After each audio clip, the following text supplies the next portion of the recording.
안녕하세요. 태양바람입니다. 더우시니까 일로 들어오시죠. 더워. 경기도 평택시 청부급 삼계리에 나와 있거든요. 여기를 왜 나왔냐면 바로 앞에 한 200m 앞에 도로가 확장되고 있어요. 4차선으로. 여기가 그 도로가 뚫리면 훨씬 교통이 좋아집니다. 예를 들어서 평택 강을 가는데 저게 뚫림으로써 한 15분 안에 갈 수가 있어요. 평택 강까지. 알다시피 이 공장은 규모가 커가지고 공장이 커요. 3,800평 중에서 도로를 빼면 한 3,500평. 여기 땅값은 공장 있는 상태로 한 300만 원 보면 되거든요. 공장을 저걸 찍지 못하게 하는 거야? 찍지 못하게 해지 공장? 네. 공장이 1,973평. 임대는 25,000원 정도 평당. 그렇게 놓고 볼 때 두 번 떨어진 거거든요. 111억 4천 감정가. 지금 현재 금액은 56억 3천. 딱 반값으로 떨어졌죠. 49%. 이거 부동산에서 가봤죠? 가셨던 분? 잠깐만 오실래? 이거 얼마에 팔아주겠다고 하던가요? 부동산에서 어떻게 자신해요? 네, 이거 6개월 안에 이제 평당 300만 원에 팔아주겠다라고 했는데 그 전략을 조금 여러 가지로 잡았습니다. 임차인이 있는 상태에서 25,000원에서 3만 원 사이인데 3만 원 가까이도 이렇게 임차인을 맞출 수 있다 그랬고, 임차인을 맞춘 상태에서 팔면 훨씬 수월할 거라고. 그리고 전략은 이 근처에서 매수자를 찾는 게 아니라 여기보다 땅값이 조금 비싼 이 화성 쪽에서 지금 규모가 더 커져야 되는 그런 매수자분들을 찾아서 이쪽으로 이제 끌고 올 전략을 잡는다고 했습니다. 말하는 거 들으니까 경험이 좀 있는 부동산이시네. 네. 전략이 있어야 돼. 큰 걸 팔려면 전략이 있어야 되는데 일단 이 평택하고 화성은 공장 전문 부동산이 있거든. 이 큰 것만 파는 데들. 그런 데다가 낚여야지. 일반 부동산에서는 좀 힘듭니다. 자, 여기는 내가 보기에는 요번에 도전하고 싶은데 기계가 22억이 있어요. 기계값만. 기계는 거의 고물 취급해야 돼요. 그 기계 시스템이 이미 시간이 지난 것들이라고 봐야 돼. 그걸 원칙으로 합니다, 항상. 그러니까 22억이 날라간 거죠. 그러니까 원래 이거는 110억짜리 감정이 아니라 20억을 빼면 90억짜리라고 감정사들은 평가를 했던 거예요. 그래서 오늘 이거를 조사하신 분은 그 사람이 팔아주겠다는 건 쉽게 해서 110억이거든요. 그것이 조금 과하지 않나를 다시 한번 점검하는 시간입니다. 그 사람들이 300만 원까지 받아주겠다고 한 거고. 근데 이 건물이 좋다고 그랬잖아, 건물이. 보질 못하게 하니까. 대항력 있는 임차인이 10억이더라고요, 보시는 분이. 이 소유자랑 동일하지요? 전 소유자는 아니고 이 회사 이름이 명칭이 변경이 됐습니다. 글람으로. 여기는 이제 생산 공장, 그리고 본사는 서울에 있더라고요. 제가 잠깐 찾아보니까. 날 헷갈리게 하는데 우린 지금 이 공장을 보러 왔잖아요. 그러니까 서울에 있는 거랑은 상관없는 거죠. 그러니까 이거의 이름이 글람인데 전 이름이 스마트라는 거 아니에요? 네. 그러니까 이 소유자가 임차인이니까 결국 문제는 없다 이렇게 봐지거든요. 한번 사무실 가서 더 등기를 띄어서 다시 한번 확인하도록 하는 게 좋겠어요. 왜 이렇게 두 번이나 유찰이 됐을까요?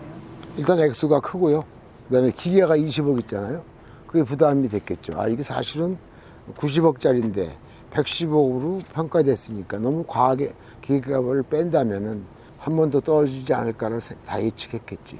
요번에는 그 사람들이 들어오는데 역시 20억의 기계는 부담이 될 겁니다.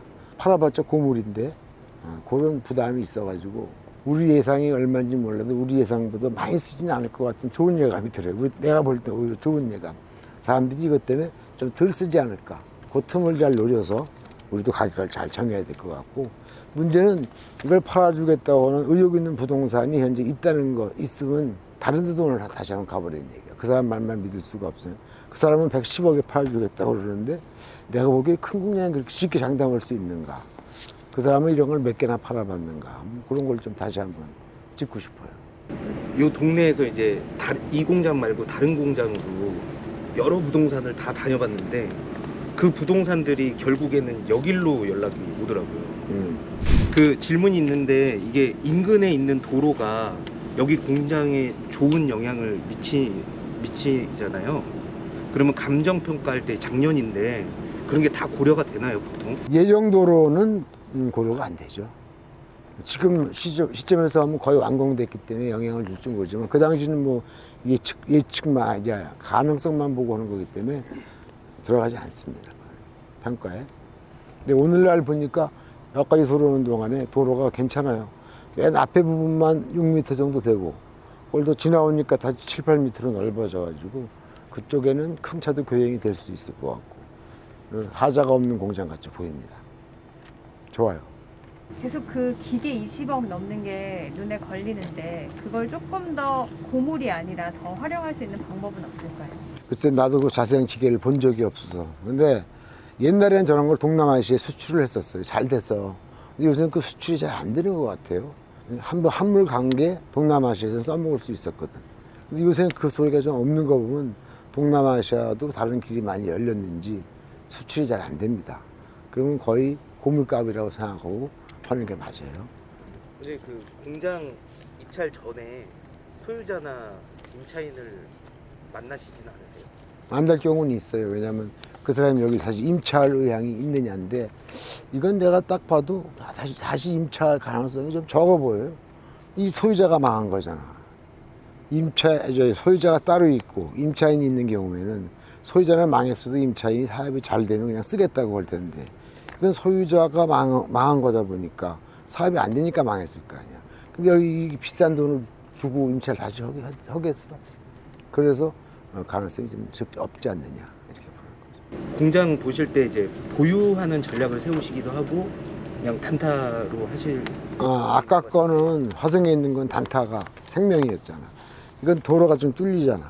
아직 완성이 안 된 도로란 말이야. 여기 차가 다니기 시작하면 가격은 더 올라가지. 또 앞으로 미래 몇 년간은 땅값이 상승한다고 봐야 되기 때문에 이건 그렇게 급하게 안 해도 되는데 다만 돈이라는 게 지금 60억 넘는 돈이지. 이거 1등 하려면 뭐 70억을 써야 되지. 얼마 써 모르잖아. 그 금액에 대한 부담 때문에 임대를 빨리 맞춰야만 될 것이다. 임대를 빨리 맞추고 파는 거는 한 2, 3년 후에 팔면 딱 맞다. 임대 못 맞추면 60억이 넘는 70억 이런 돈에 대한 이자 부담이 굉장히 압박을 주는 거잖아. 그러면 팔 때도 막 급해서 싸게 팔게 되거든요. 그러니까 임차를 일단 맞춰놓고 파는 게 좋습니다. 임차를 맞춰놓고 판다. 임차에 대한 저게 있잖아. 계약이라는 게 있잖아. 요새 마음대로 못 내보내잖아. 네. 근데 우리는 뭐야? 전문가야 아니야? 전문가죠. 네. 그래서 이 계약을 할 때 우리가 마음대로 계약했다고 내보내는 게 아니야. 계약도 상위법에 의해서 무시될 수가 있어. 근데 이런 조건으로 하면 상관없어. 너가 나가게 되면 우리가 나가려는 날에 나가게 되면 너한테 5천만 원, 뭐 얼마를 주겠다라는 그런 합의가 된 계약서를 쓰면 그건 인정이 됩니다. 그건 미리 써놔야 돼. 두 번째 방법. 공장은 상가임대차법에 해당하지 않는다. 한번 얘기한 적 있죠? 이건 상가가 아니기 때문에 상가법을 따를 필요가 없어. 근데 보통 사람들은 몰라. 우리도 뭐 이거 계약서 썼어도 5년은 있을 수 있어 이렇게 생각할지 모르지만 공장은 상가임대차보호법에 해당하지 않는다. 나가야 된다는 전문가들은 다 알죠. 그런 것들도 있게 하기 때문에 임차인을 너무 걱정할 필요가 없다는 거. 첫째 마음은 난 너한테 손해배상에 대한 걸 충분히 물어준다는 합의각서를 썼던 거고, 두 번째는 그리고 공장법이라는 것은 없다. 오늘은 제가 그 평택시 청보구 삼계리에 있는 3,812평짜리 공장에 대해서 말씀드릴까 합니다. 원장님, 제가 근데 이해하는 거는 공장을 팔기 위해서는 보통 실소유자가 훨씬 많다고 들었거든요. 그래서 전문가 분이 얘기해 주신 임차를 맞춰놓고 판매한다는 게 전 사실 이해가 잘 가지 않더라고요. 그건 난 이제 이해를 내가 어떻게 했냐면 부동산에서 어떻게 했는지 잘 모르겠어요. 엉킨 것 같은데 임차를 맞춰놓는데 만약에 임차료가 2,500 이상 나왔다, 3,000 이렇게 나온다. 건물만 2,000평 되거든요. 그럼 2천만 원, 이거 15,000원, 25,000원 잡으면 얼마입니까? 2,000평에 5천만 원이잖아요. 이렇게 임대료가 나오면 걱정이 없어요. 너무나 당연한 얘기를 부동산에서 한 것 같아요. 5천만 원 정도 나오면 이제 살 사람 많습니다. 실수요자가 달려드는 게 아니라 금리 생각해갖고 얼마든지 투자를 해요. 눈을 많이 돌려가지고 꼭 상가에만 투자하는 게 아니잖아요. 지금 최저가가 58억이죠? 56억. 근데 좀 싸게 받으면 5천만 원 나오면 상당한 금리잖아요. 파는데 당연히 유리하죠. 근데 그렇게 임대료를 맞출 수 있느냐가 관건인데 그렇게 맞춰놓고 팔면 된다라고 얘기를 쉽게 하는데 그 부동산에 대해서 조금 걱정이 됩니다. 신뢰성에서. 우리가 물건을 팔 때 그 자신감으로 사는 거예요. 자신이 있어야 사는 거 아닙니까? 근데 물건이 이거 지금 팔 때가 되면 100억 이상을 받아야 되거든요. 110억 정도 받아야 돼. 78억 썼으면. 그런데 물건이 크다는 건 하자입니다. 제일 이 판을 보면은 광주 정도, 광주도 좀 다르긴 하지만 광주는 대부분 2, 30억, 많아봤자 40억 사이에서 거래가 돼요. 그렇지만 손님이 별로 없습니다. 김포도 마찬가지, 30억 안팎이 가장 잘 되거든요. 파주도 마찬가지고요. 양주도 마찬가지입니다. 다만 조금 더 크게 노는 데가 어디냐면 화성하고 평택이거든요. 거기서 한 4, 50억짜리가 좀 잘 팔리는 편이에요. 근데 이거 100억이라면 더블 아닙니까? 100억 이상이면. 그건 내가 볼 때는 내가 늘상 하는 일이 아니잖아요. 그건 하자로 봐야 됩니다. 하자 있는 물건 한번 꺼려야 돼. 그래도 그 많은 손님이 없다는 것도 하자잖아요. 제일 많은 손님은 화성, 평택은 4, 50억. 그래도 김포나 광주보다는 조금 단가가 높지만 그래도 4, 50억이 제일 무난하게 손님이 많다. 그렇지 않으면 상대도 무리해야 되고 큰 공장을 필요한 사람만이 필요하니까 그만큼 뜸한 거 아니에요. 환가가 늦게 된다는 얘기 아닙니까? 그러니까 나로서는 딱 그거 보면 하자야. 아, 이건 너무 크다. 이 자체가 제일 1번의 하자입니다. 그 다음 지금 질문하신 그 다음날 조사를 해도 했거든요. 겉에서 볼 때 고가 다 7, 8m 됐잖아요. 3동 중에서 2동은 중간에 잘라놔가지고 고가 낮답니다. 한 공장만 좀 높대요. 7, 8m 되고. 그 다음에 그것도 또 여기가 조사해보니까 마스크 공장이었대. 마스크 공장이 마스크 시대가 끝나가잖아요, 그때. 끝났을 때 그 마스크를 위한, 마스크 공장을 위한 그 칸막이들, 뭐 클린실이라든가 이런 거 있잖아요. 많이 조그맣게 나눠놨답니다. 그거 다 원상복구 해야 돼요. 그 사람들이 원치 않는 거잖아, 살 사람이. 원상복구, 그 다음에 다 고가 낮다는 거, 2동이나 낮다는 거. 그런 보고를 받았을 때 하자, 크다는 하자 플러스 알파가 붙었잖아. 내가 마음이 선뜻 나서지 않았어. 우리가 하는 일이 뭐냐면, 우리가 하는 일이 간단해요. 잘 사고 잘 파는 거잖아. 잘 팔아야 되는데, 일단 100억이 넘으면 살 사람부터 대출에 문제가 생깁니다. 은행마다 다르겠지만 보통 50억 이상 하려면 본사로 가야 돼요. 그것부터가 하나씩 막히는 일이야. 그 다음에 그 사람 신용도도 봐야 돼. 공장만 보고 주는 게 아니냐, 대출이. 50억 이상의 도장을 찍으려면 그 사람의 신용도도 중요하고 은행도 금리가 높아질 가능성이 많아요. 이건 굉장히 큰 하자입니다. 여러분들도 아셔야 되는 게 무리하게 큰 공장을 하실 필요는 없다는 거야. 그냥 4, 50억, 3, 40억짜리를 나눠서 열어서는 게 낫지 큰 공장은 내가 보기엔 하자다. 그들의 세계가 있는데 우리는 보통 서민들을 상대할 때 3, 40억, 50억까지다. 이게 가장 편하다. 그런 말씀드리고 그 다음 두 번째가 칸이 막혀 있다거나 고가 낮다거나 하는 게 사실 두 번째 하자거든요. 두 가지 하자가 다 있다고 생각을 해서 이건 제가 못 들어갔어요. 그러면은 사실 강남 건물들이나 빌딩들은 기본적으로 100억이 넘어가고 아, 지금 이런 얘기하다가 강남 얘기를 뭐 하려고 해요. 강남은 강남판이 있죠. 그 사람들은 대출 안 받고 받는 사람도 많아요. 부자들이 하는 거 아니에요, 그거는. 강남 빌딩은, 꼬마 빌딩 100억 다 넘어요. 그런 것들은 뭐 대출 받아봤자 20, 30%밖에 안 받는 사람이 대부분이고 자기 돈 100억 정도 가지고 하는 사람들이 많기 때문에 거기랑 여기랑 비교할 수가 없어요. 강남은 또 상징적인 자리이기 때문에 3, 4%, 2, 3%만 되면 받아요. 요새는 강남도 좀 떨어졌죠. 4, 5% 돼야 받습니다만은 단 1년 전만 해도 이게 침투될 줄 짐작을 못하고 한 수십 명씩 붙어서 꼬마 빌딩 나오고. 강남하고 여기랑 비교한다는 건 좀 어불성설이죠. 이건 나는 지금도 후회는 없어요. 내가 욕심난다는 건 뭐예요? 겉에서 볼 때 공장이 그럴듯하더라. 그죠? 들어오는 도로가 그럴듯하더라. 이거였잖아요.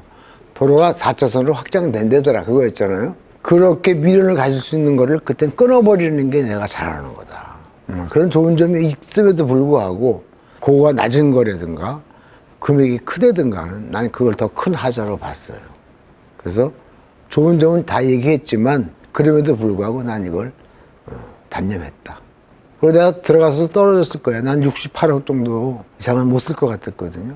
내가 볼 때 이 사람 78억은 많이 쓴 거죠. 나보다 적어도 10억 더 쓴 거라고 봐요. 근데 차순위가 65억인데 78억을 썼단 말이에요. 13억을 더 썼단 말이에요. 내가 보기에는 내가 떨어지는 헛수고도 했겠지만 과하게 좀 쓴 것 같습니다. 근데 앞으로도 큰 것도 팔 수 있는 어떤 손들이 연결된다면 그런 사람들을 내가 자주 만나면 근데 그걸 도전을 해보겠죠. 왜? 장점도 있습니다. 큰 거에 경쟁력이 좀 약해요. 그러니까 내가 들어가서 1등할 가능성이 많다는 얘기야. 그런 점에서는 장점이에요. 4명이나 들어왔는데. 네, 4명 들어왔는데 그 60억, 2등이 60억 쓴 거예요. 이 정도는 쓸 수 있어요. 100억짜리를 보지 않죠. 이건 80억, 70억만 받아도 팔 수 있으니까. 2등서부터는 100억을 보고 온 금액이 아니었습니다. 잘 받아야 90억인 건 물건인데 이게 실제 78억을 쓰면 100억을 넘게 받아야 되는데 그거 어렵다는 얘기예요. 좋은 말씀 감사합니다. 예, 수고하셨어요.